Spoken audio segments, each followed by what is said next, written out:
Hey everyone, we're going to go ahead and get started. So if you could have a seat, please. Thank you.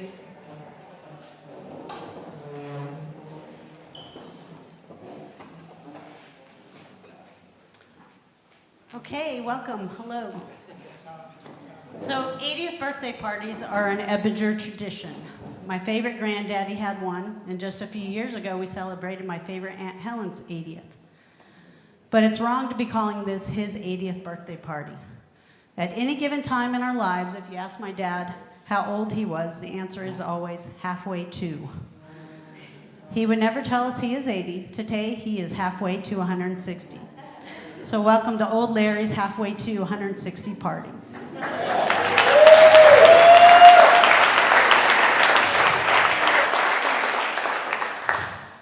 The Ebingers want to thank you for coming to help celebrate Old Larry. I am Old Larry's favorite younger daughter, Julie. So in the Ebinger families, everyone is a favorite. As we break for lunch, if you see someone wearing "I'm a favorite" button, please be sure to introduce yourself and find out how they are related to Old Larry. Today's agenda: we will have lunch, then there are a few speeches, and then cake and ice cream. So speaking of lunch, to ensure a smooth flow, Becky will be releasing everyone by tables. So when you are released, please go out the main door, get your food, circle around, and come back in. But first, we need to bless it. Pastor Steve, you want to come bless us for lunch?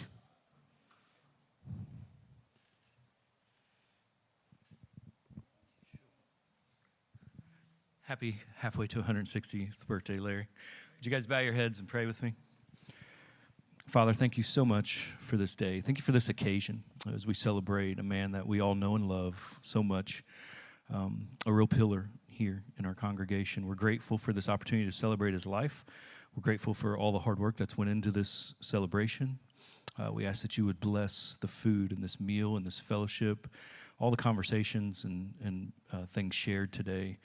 Just may we be just encouraged by Larry's life and example. We thank you for him, and we thank you for this opportunity to celebrate. In Jesus' name we pray. Amen. Amen.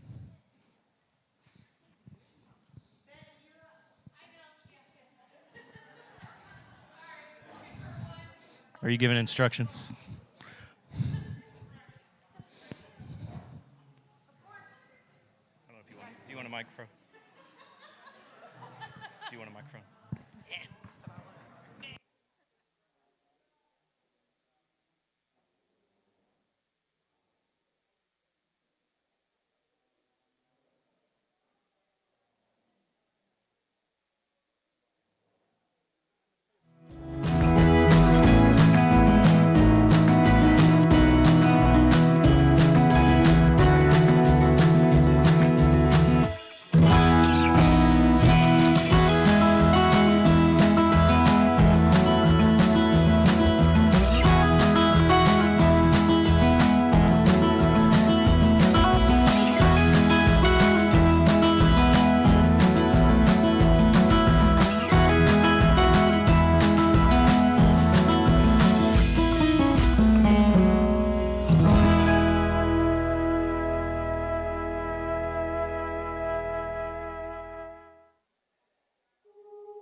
Mic check.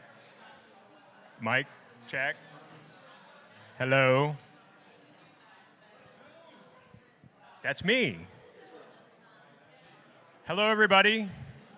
Welcome to Old Larry's halfway to 160 birthday party. My name is Mike Toon. I work with Old Larry at the food pantry here, and I'm also the treasurer. It was 7 or 8 maybe years ago that Old Larry recruited me to work at the food pantry, which started as just working at the food pantry, and now it's turned into running the food pantry. And come to think of it, it was also Old Larry who talked me into being the treasurer of the church. So if you're talking to Old Larry, you should probably be careful what you agree to. But so Julie, old Larry's favorite younger daughter, asked me to say a few words about Larry and his involvement in the food pantry here at the church, because she and her sister Tori somehow in all of their speech writing neglected to mention the food pantry. So we couldn't let that go. So she asked me to say a few words, so I'm going to say a few words. I think it's a 30, 35-minute slideshow that we've got.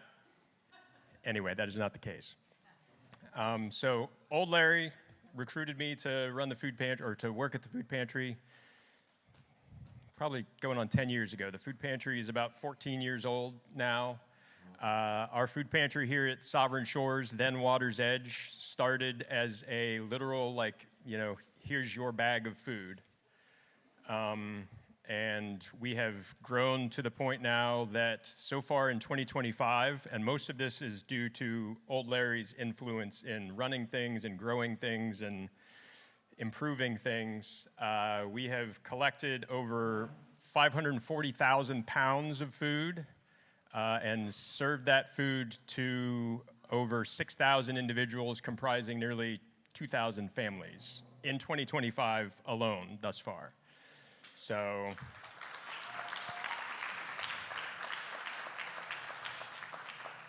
and early on in my time working with the food pantry, we were still working in the Oasis building over there, and Julie at the time was still living in New Mexico, I think, and she was here visiting. And of course, as anybody who has ever visited Old Larry normally gets drafted into coming to the food pantry.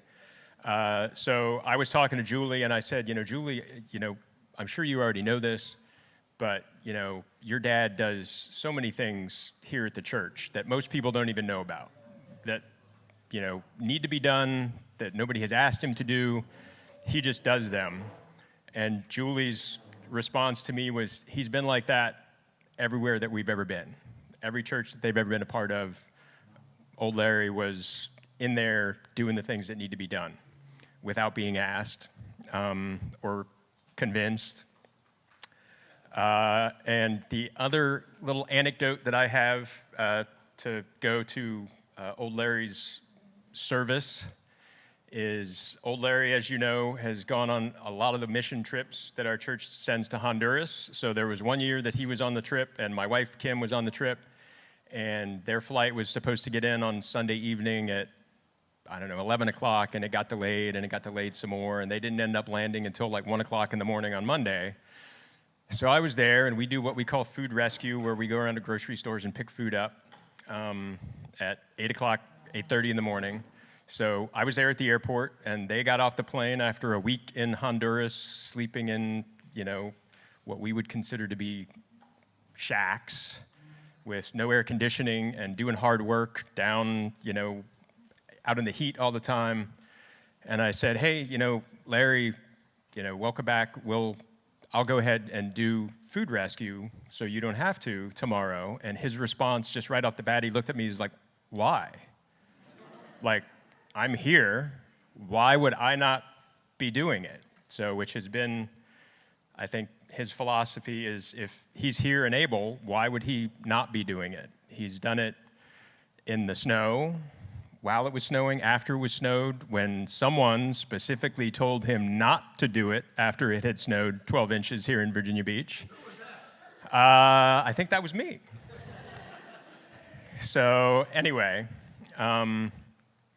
to sum it all up, I think, and most of us who know Old Larry well enough know that if all of us had a fraction of the servant heart that Old Larry does, we and the church and the world writ large would be a better place. So thank you for that, Old Larry.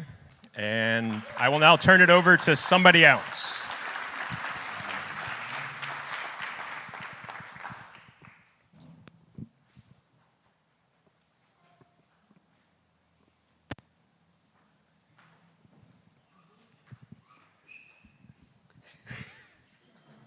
So all of you could probably stand up here and tell old Larry stories, but only two of us can tell you dad stories, which is what my favorite sister Tori and I are going to do. I'll just tell you, I started crying during Julie's announcements about 30 minutes ago, so I might be crying here too. So when we started thinking about Dad and what to talk about, we realized that there are 4 parts to him that we wanted to highlight. One of them has already been highlighted. We'll highlight it again. First thing we want to talk about is Dad's teachable moments. Growing up, I was the son my father never had, which I was very proud of. He once took me to the church to the father-son breakfast. Whatever my dad worked on in the garage or in the yard, I always wanted to help.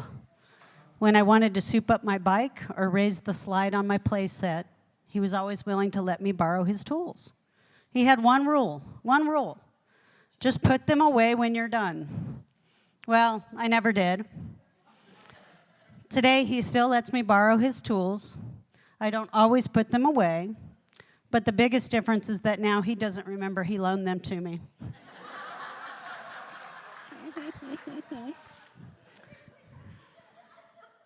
Growing up in Albuquerque, instead of an AC, we had a swamp cooler on top of our house. At minimum, you have to climb up on top of the roof at least twice a year to service it. At a very young age, I remember wanting to help him on the roof. One time while he was up there, I climbed up the tree and found my way onto the roof. When he turned to see me, it didn't faze him that I was up there. He remained calm and proceeded to teach me what he was working on. Going forward, when he came home from work, I would often be sitting on the roof. I would yell down, "Hi, Dad!" Without even looking up, he'd say, "Hi, Julie." Whenever he trimmed that tree, he would always leave that one branch intact so that I could get up on the roof. This is our dad. Always calm, always willing to teach us anything he was working on, and not fazed by much of anything. Dad would often drive his motorcycle to Nevada for work. On more than one occasion, he came back with a turtle that he salvaged from the freeway, saved him from being run over. These turtles lived in our backyard, and they would walk across the patio, eat some clover, come back with their faces full of green. It's just the cutest thing. He would also drive the family from Albuquerque to Florida every year. Every time he saw something interesting along the way, like a roadrunner, he would point it out to us, always teaching, always encouraging us to learn. Although I'm sure he wanted to get through this trip as fast as possible, he would also stop by the side of the road if there's something interesting. Like one time we saw a horse being born, and he let us pick cotton off of someone's land, so you can learn about that too. He would also stop at tourist traps and farm stands. Some of our best family vacations were driving all over the country to camp at many different national parks. To pass the time, we would sing hymns as a family, and my dad would keep time by tapping his wedding ring onto the metal steering wheel. It doesn't do it. Yeah, it's not metal. There you go.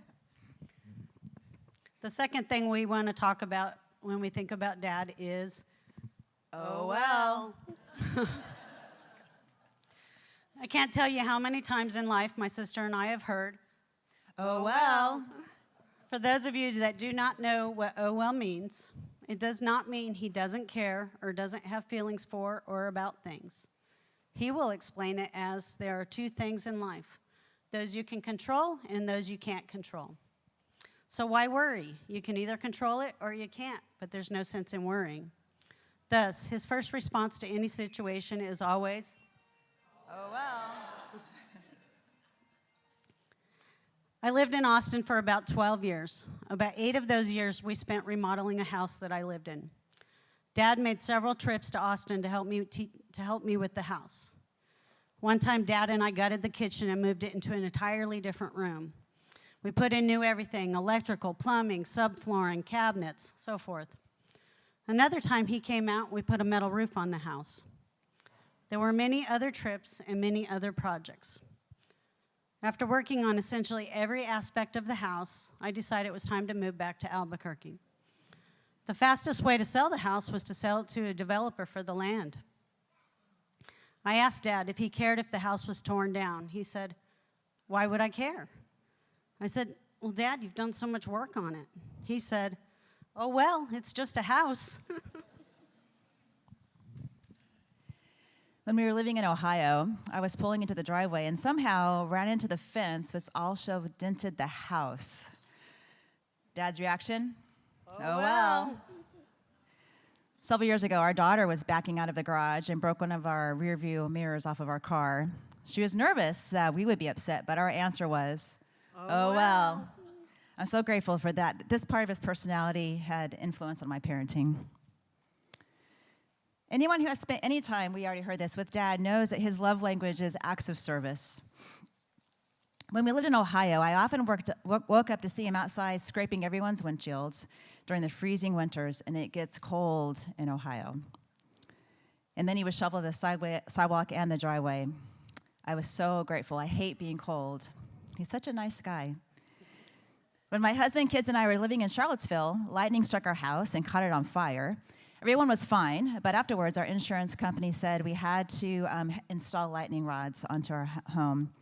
When Dad heard how much he would be paying for this, he instantly offered to do it for us. He spent several weeks driving back and forth, climbing on ladders, and contorting himself into our attic to install them for us.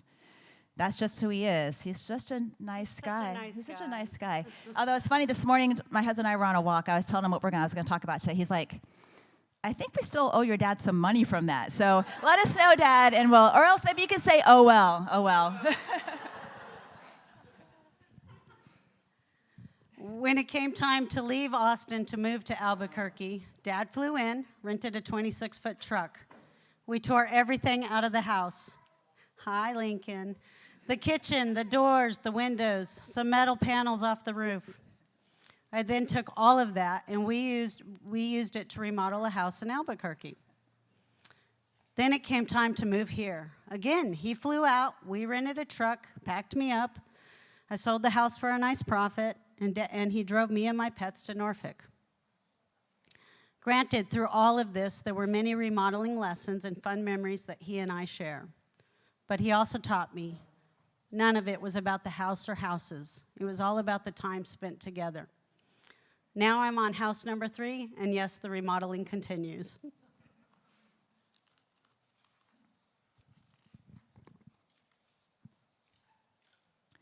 When my husband and kids and I were also still living in Charlottesville, I just read this one. Okay, never mind. Okay.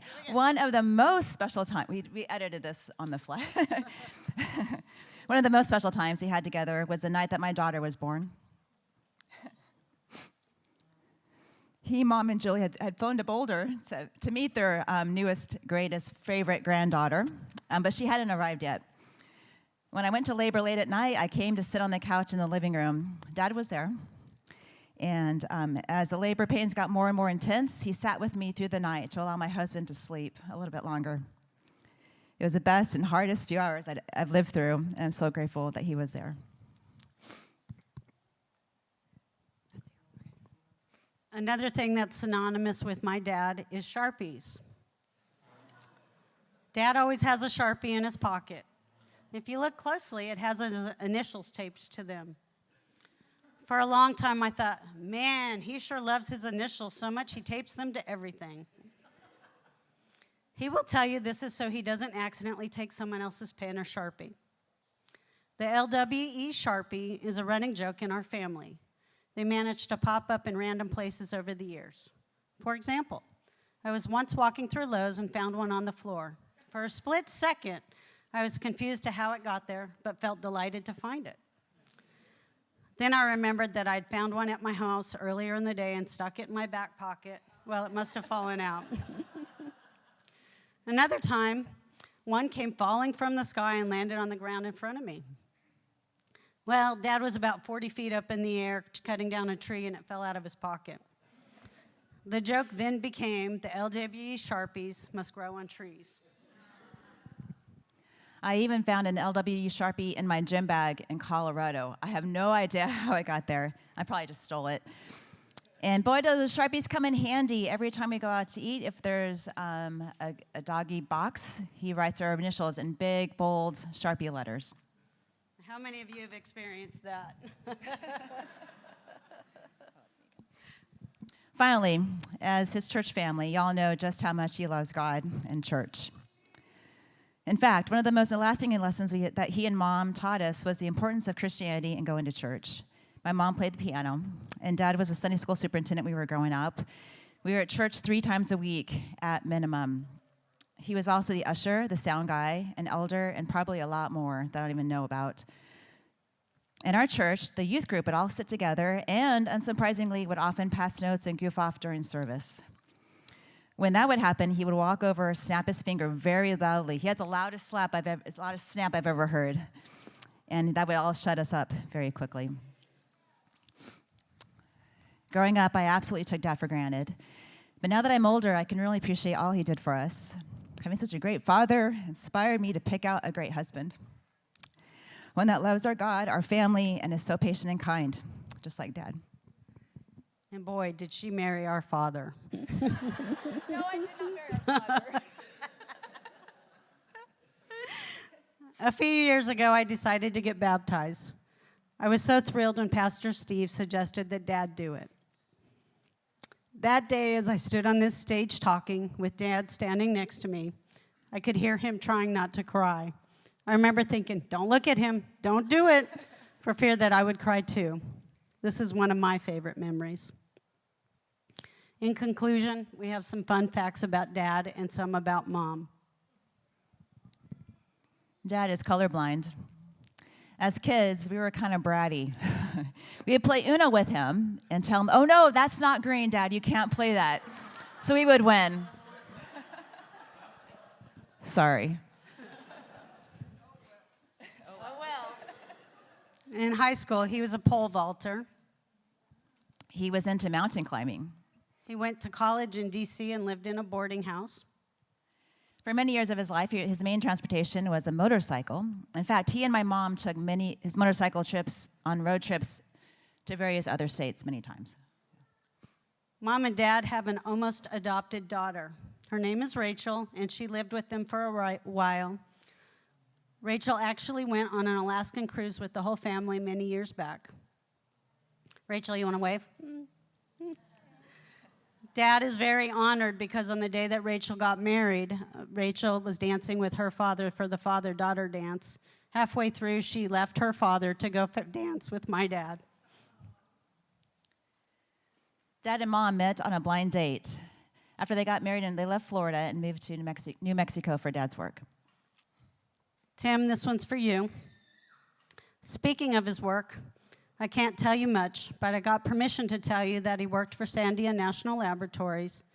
It was top secret work that involved working at the nuclear test site in Nevada during the Cold War. Yes!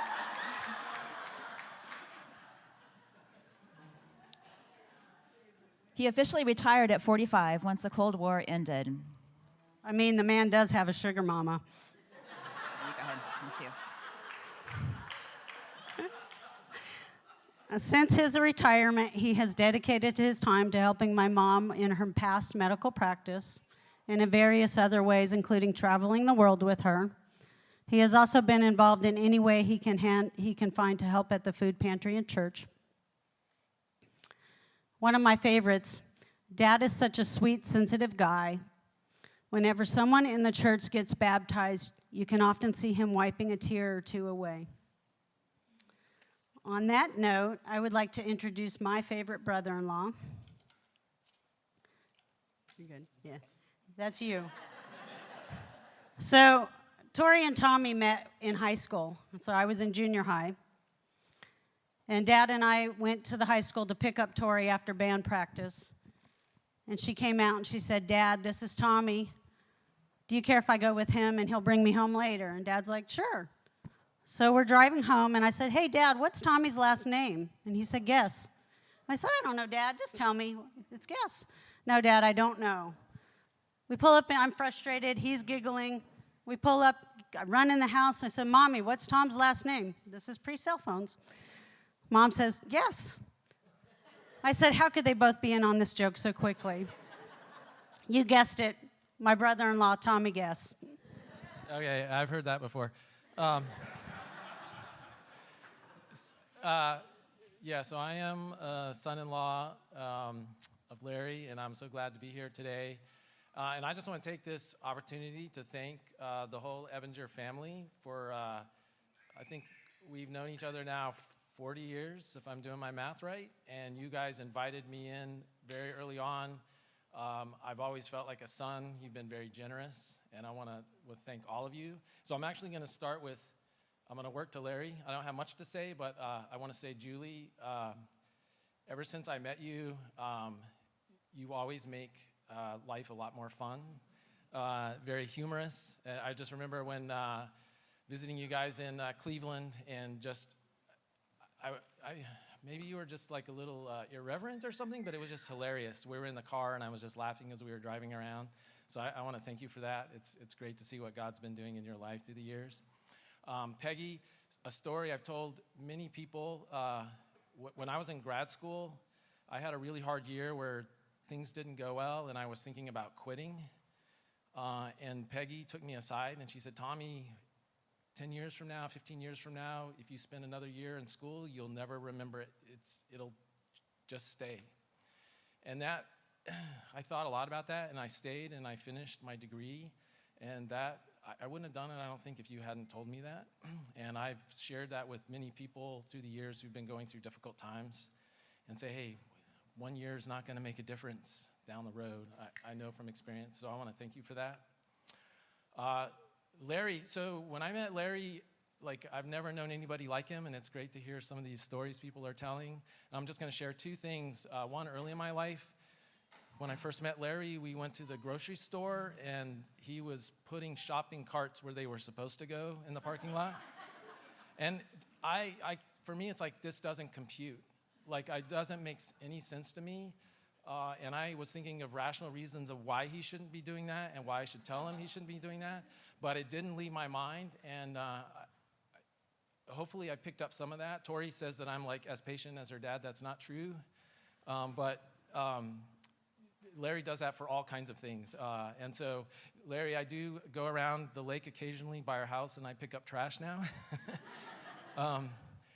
And one other thing later in my life that stuck with me, and this is one I've shared with different guys at church, like in Bible study groups. Larry drives everywhere. He's still a great driver. He's driving the van on his own, all of us this weekend here. And so we're in traffic at a stoplight, and somebody behind Larry's in a hurry. The light turns green, and they start honking. And what does Larry do? He waves thank you. That's not what goes through my mind. That's not what I do, and but that's the heart that I would like to have, is like, hey, it doesn't matter. And I'm still working on that. And so regularly when I'm with guys, we talk about how traffic makes us angry. And I bring up Larry, and I was like, that's what I'm aiming for, like a servant attitude there's a bigger picture here, and it's not about whether somebody's honking at me or not. So I want to thank your family, all of you guys, for making me a part of your family, and I love you so much, and congratulations, Larry. Thank you. All right.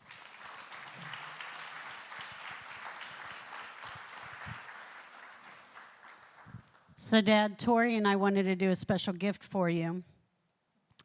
And we decided to get you do a memory book. So we've asked various people in the church to send in letters and notes. And once we get the pictures back from today, we're going to compile it and present it to you. There were a few, Tim Faber is going to come up and talk about his submission. But before he does, I just want to tell you that in reading through all of the memories. It was just so neat. There were two different types. There were letters or notes directly to you, and then there were memories of you. And it was just so neat to see how loved and cared for and how appreciative people are of you and the work you've done here at the church and the food pantry. 3 people all made the same comment. And they were talking about your light bulb changing skills in the sanctuary. I personally don't understand what's wrong with stacking a ladder on top of a table on top of another table. But those 3, you actually made them very nervous, and they all talked about how they had 911 on speed dial and that they didn't appreciate the heart attacks you about gave them. Carol Daigle commented, "That's Larry, and he made it to 80. Tim, you want to come on up?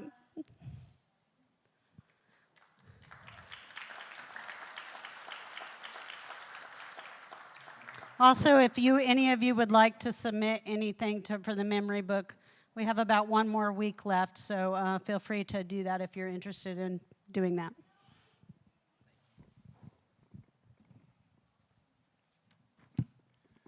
Well, like she said, I had the opportunity, Dean and I, to write a memory, and I think the only reason I'm up here is because I got the email, and within like 30 minutes, if you know me, I responded promptly.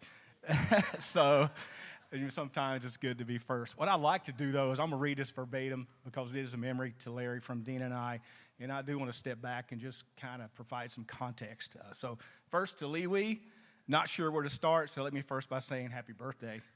This is the first year since I've known you that I actually know how old you really are. Halfway to 158 always confused me. Certainly have to say thank you for all your guidance, correction, especially after elder meetings, and your simple saying on your license plate, "Oh well." You have lived your best years under this banner, and it's truly is remarkable how positive you've stayed, even when dealing with life's curveballs. That saying will stay with me, and I believe SSBC for the next 80 years. When we heard about your party, Dean and I immediately started thinking about you and Alex, our middle son, on the radio. So if you didn't know that, Lee, we was on a radio station here not some time ago, night shift. I clearly remember you calling him Adabee, and from time to time, it makes me laugh and brings me joy to my heart. You've invested your time and your energy into our entire family, and for that, we sincerely say thank you. I always like to learn from people and sharpen myself by other believers. From you and Peggy, I've learned to be a peacemaker, a better host, and recognizing the blessings in life even when I may be poor in spirit. I certainly have felt a restlessness in my personal spirit during my time with active cancer, and knowing you had some form of cancer, I challenged myself to see life like you do. Is it really that bad? No. God is on the throne, and victory is ours. From Peggy, specifically, you reminded me how powerful prayer can be, and I never doubted you lifted up my family so many times. SSBC has changed names, building designs, pastors, and seen a food pantry grow exponentially. Throughout all this, you stayed steady and always responded with, "Better than I deserve." Those aren't just words when I think about you. You truly reflect and believe it. What Christ did for you on the cross truly has stayed with you through all these changes. The one question I never really had answered until today, what did you do for a living? I know, I get it. But it is nice to know how you dedicated your life to work. It's truly our honor to celebrate this great day with you. You have a great birthday month, same as mine, and many other people in the room, and an outstanding perspective on life. And if the Lord is willing, we hope to celebrate many, many more lives with it down the road. Happy birthday. Love, Dim and Dina. Just for context, Adabee, he took Alex, he invested in Alex, and we still have a CD of him at night shift, and it's the middle of the night, and that's how my son Alex got that name, Adabee. That was his radio name, and it just has stuck with me for years and years and years and years. I like to think that Dean are our good hosts, and I think most people say that, but I will tell you, if Larry and Peggy ever ask you on an adventure to go hang out with them on a Saturday night, please go, but make sure you're in church the next day. My daughter and son-in-law found that out the very hard way. They took them to Richmond, It is a wonderful time. It is a phenomenal evening with the Ebinger family. But Jen called in sick the next day, and I don't think they ever got asked out again. So please go, but please make sure you come to church the next day, because I promise you they're going to be there. And finally, I started off with talking about Larry and I being on the elder board here for many, many, many years. And we leave the meeting, and I'd go home, and good thing I start praying on the way home. Great meetings, great decisions, but certainly elders, we make hard decisions. Within like maybe an hour, I'd be getting emails. Maybe we should think about this. Maybe we should think about that. Because Larry's approach with me, his guidance was to meet afterwards to provide his very good wisdom. So it really helped me be a better person and a better elder and a better man.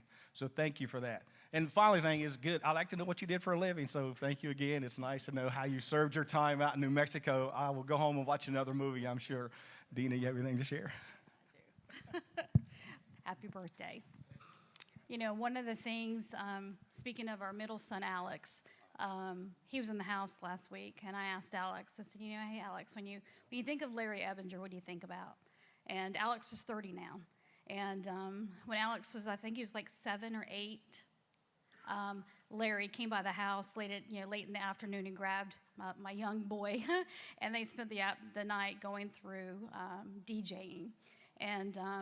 And I believe Alex said, Mom, that was the best time. He goes, I don't remember a lot about my childhood. He goes, but that was really a great time.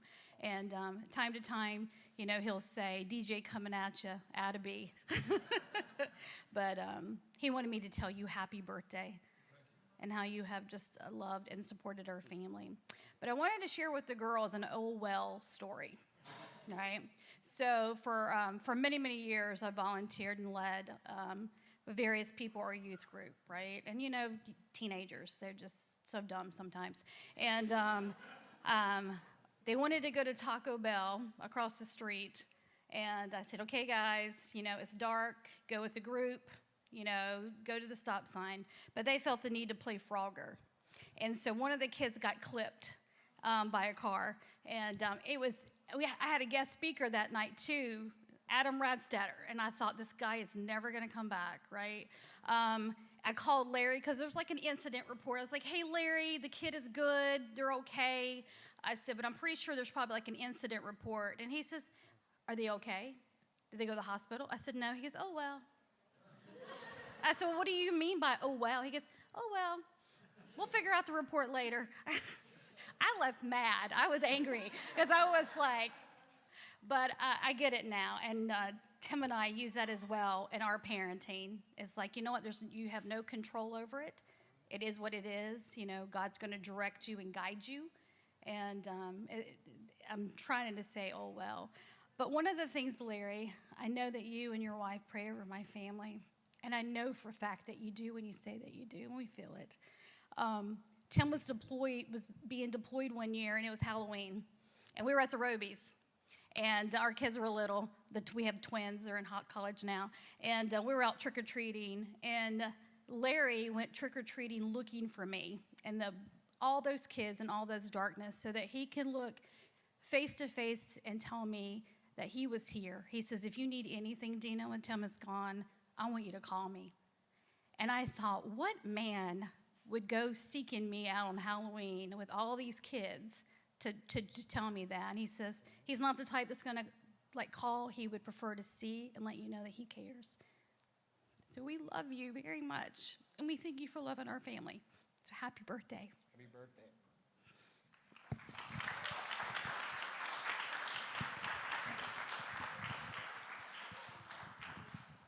So before we eat plenty of seconds and have sing happy birthday to Dad, Becky, can you come up here, please? Becky didn't know this was planned, so I'm throwing a wrench in the schedule.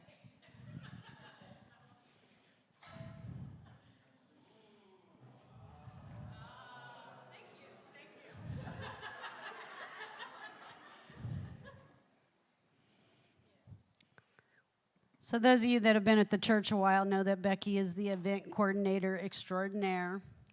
She has did it for about 8 years, I think you said. we, the Ebbingers, just want to thank you so much for being here, for taking care of this party. You did such a fantastic job. There is a few different gifts we'd like to give you. But it will get me.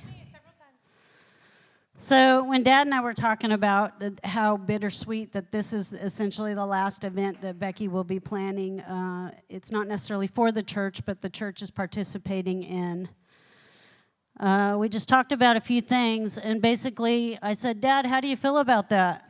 He said, oh, well. Anyways, like I said, the better gifts are in the bag. But we just wanted you to take this with you to Florida and have something to remember us by, and just thank you so much again for all that you've done. Thank you. It has been a pleasure. And Noah's going to come up and play Happy Birthday for us, and we're going to sing, and then feel free to eat as many leftovers or cake and ice cream as you like. What we ate today were some of Dad's favorite meals, including the ice cream as his favorite dessert, so please enjoy it. I don't know how to play Happy Birthday, but we can all sing it if we want. Yeah, it's all good. Let's all sing, yeah? Yeah! 1, 2, 3. Happy birthday to you. Happy birthday to you. Happy birthday, dear Larry. Old Larry. Day to you.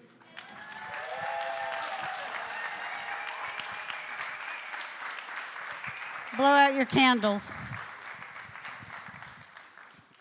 Something happened recently that I don't understand. With birthday cakes, if you blow out the candle, then all of a sudden it becomes a spit cake. And people don't want to eat it, which doesn't make sense to me. So I'm going to do it differently. Take it out? Yes, please. So he can spit on my hand. Yes. I'm Okay, kidding. ready? Yay!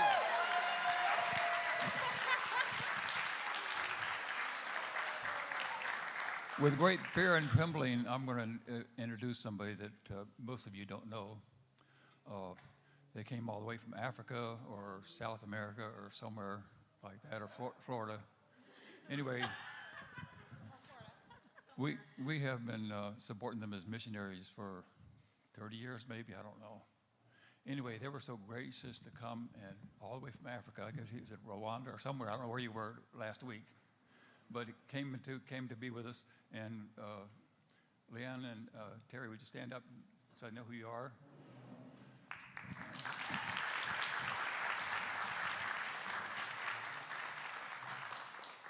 So all the rest of you, I'm not going to introduce you, okay? But thank you all for coming. I do have a few things I wanted to say. Let me see if I can pick it out of my pocket. One of the things that I didn't realize is this was going to be such a big deal. And the more it became a big deal, the more I was confused, because it's just a party, okay? I didn't realize there were going to be so many people talking about so much stuff. As a matter of fact, I was going to the airport today, and they have things called gates at airports. But have you ever seen a gate at an airport? They got doors. They don't have gates. When I was a youngster, they had gates. So that's where it came from. It's a holdover. You ever talk about that one? Oh, by the way, my favorite wife has been after me for years to get a new car. And so she sped things up a little bit a couple weeks ago. And the old Wellmobile is no longer with us. So, no, that's okay. That's okay. It's just, it's just a car, okay? Seriously. Appreciate that. But we were trying to figure out what to get, and we haven't got that far yet. One of the things that normally happens to me is when I was working, we would go on vacation, and what would happen? I would get ill. And so what happened? We have this big party coming up, and a week before the party, I was in the hospital. So I'm keeping up the good work there. Okay. I think there's only 3 people who attend this congregation who are older than I am. I'm not going to mention who they are because it might embarrass them. But anyway, so I've been around a long time. And I appreciate all coming. I look out and I'm amazed at the number of people who came. I appreciate y'all coming. Thank you.